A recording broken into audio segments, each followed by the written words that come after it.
Aloha everyone, Joshua Hayes at BigWaveTrading.com. It was a mixed day overall, successful day if you played my option SPY put trade of the day.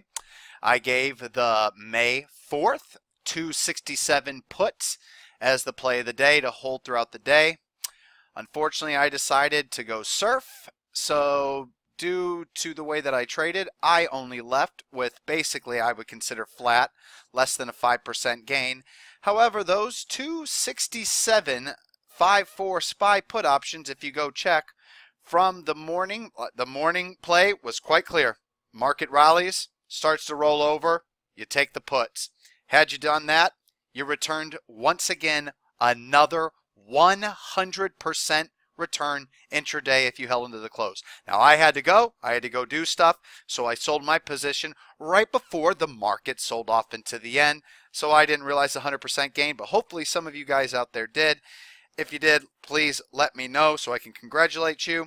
On the other end though, the end of day trading, for the first time all year long, even when the market sold off here in February, I was well ready for it. I warned everybody that this price action looked like pump and dump, and I wouldn't be surprised if we rolled over. We rolled over. Warned everybody on this V-shaped bounce that we were going to probably fail it. But many long positions continue to work. We rolled over. We held support here at the 200-day moving average. And then what started to happen is my long positions continued to work. The sizes remained small, but the signals continued to trigger. So now the next thing I know, coming into today, I'm about 85% long, give or take, and about 15% leverage short, 3 times inverse ETFs. So with that being said, it was looking good if the market could do well today.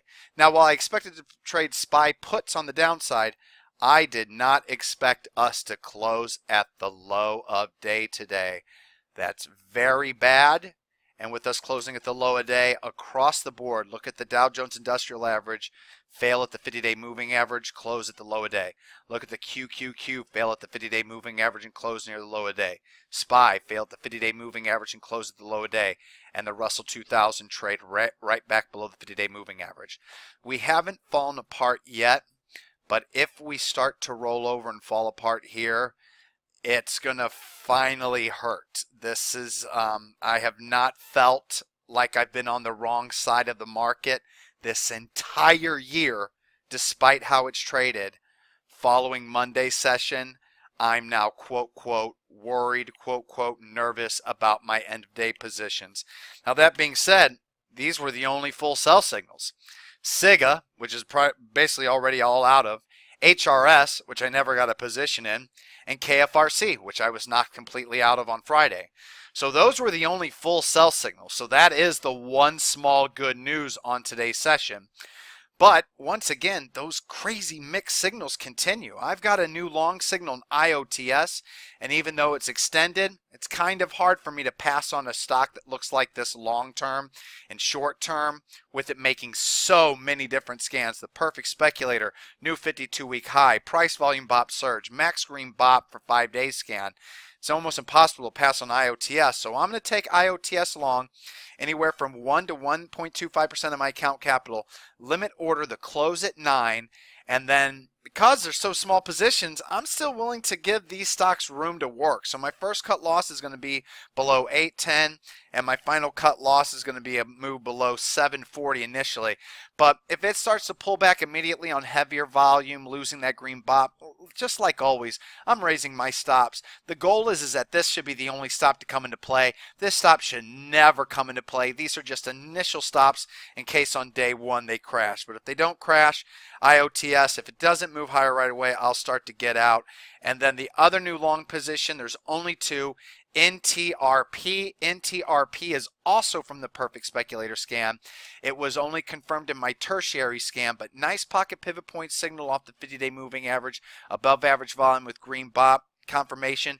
It's only 1 cent away from its 20-day moving average, and that's close enough that my limit order is going to be the high of the day, 882, and I'm going to use multiple support levels at first. 827 first stop level, 773 second stop level, and 716 final level. But only 1% of my capital in that one once again. And just like always, that first level goes before the others come into play.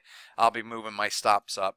And then also got an ad signal in FENC, and this one is kind of a controversial ad signal, as it did more work in the lower end of its intraday range than the higher end, but still with it being right at support, multiple levels, a small position, I got to take it because Fence showed up in the perfect speculator scan and in both of my green BOP scans. So I'll get long, limit order 1250, no chasing whatsoever.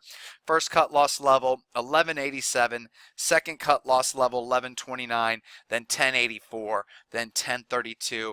And like I said, I don't plan on any of these levels coming into play if it fails that first cut loss level.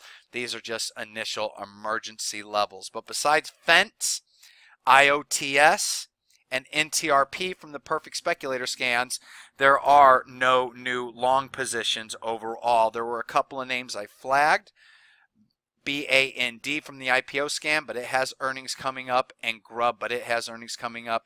And with the way that the market traded today, I don't want to push anything. But I got to tell you, while I expected a down market, while those SPY put options returned 100% once again intraday. This is now the 5th session where the SPY has moved at least 100%, and out of those 5 sessions, 2 of those sessions it moved over 200. One of those sessions it moved 300% intraday. So this is still the only game in town.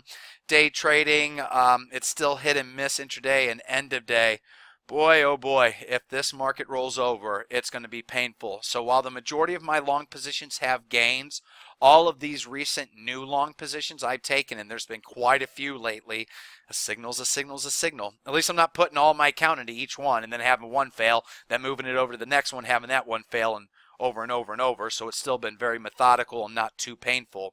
But if this market rolls over, it could get painful pretty quick. But with that being said, don't forget, I've still got stocks acting like IPCC. See that thing hitting all-time highs today? EBIO, new 52-week highs. CDNA, new 52-week highs. Curo, new 52-week highs. Denny's, new 52-week highs. So I still have plenty of stocks that are still trending higher and hitting new highs. So I don't know what's telling the truth. All I know is that if the market does roll over, it could get quite painful, but it hasn't yet.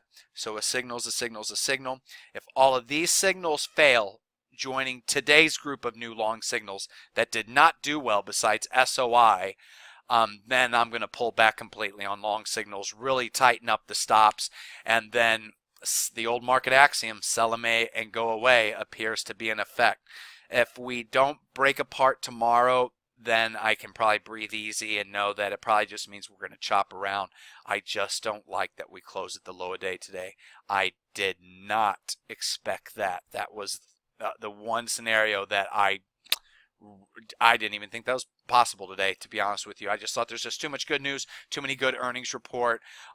It just shows that the market still sell the news event. So caution is still warranted here. Small position sizes, super tight stops, or do not trade all at end of day basis. And if you're looking for alpha, get into the chat room, everyone, in the pre-market. I don't know why the chat room's been so quiet lately, but get in there. You're missing out on making a lot of money on these SPY options every day you do not show up. All right, everybody. I'll see you in the chat room tomorrow. Aloha.